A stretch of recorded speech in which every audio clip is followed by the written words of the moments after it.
謝你收睇我今集嘅 YouTube channel，我叫 Windy。聖誕節就到啦，通常英國人都會係送聖誕卡，甚至買禮物送俾啲親朋戚友。咁對我嚟講呢，最好嘅聖誕禮物就係整自製嘅食品。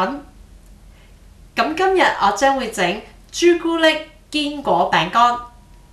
攞個細碗，量個麵粉、發酵粉同埋鹽，之後放埋一邊。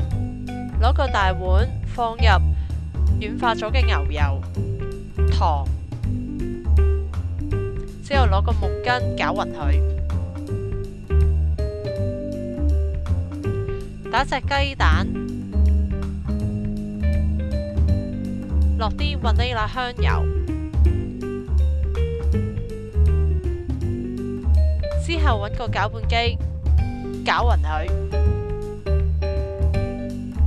攞個篩，然之後將個麵粉混合物篩咗佢。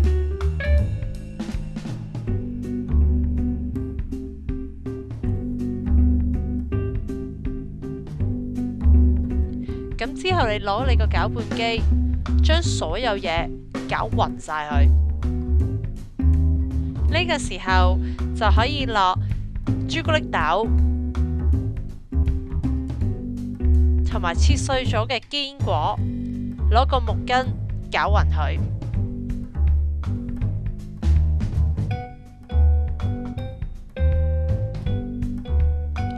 攞一個盤，放一張不粘烘焙紙，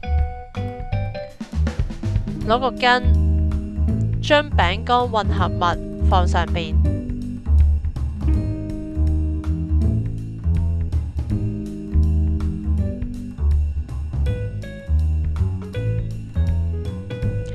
之後攞個叉壓平佢。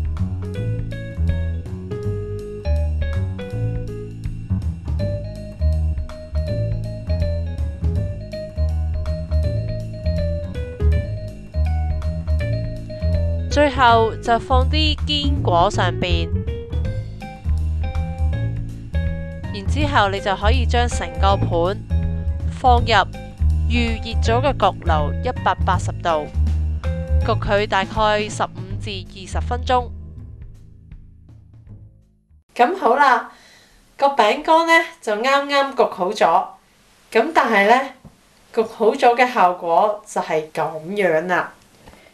咁唔緊要，我哋都照分開佢啦。咁我老公呢就比較多手啲，咁佢就想逐塊攞出嚟，因為佢等唔切走去食。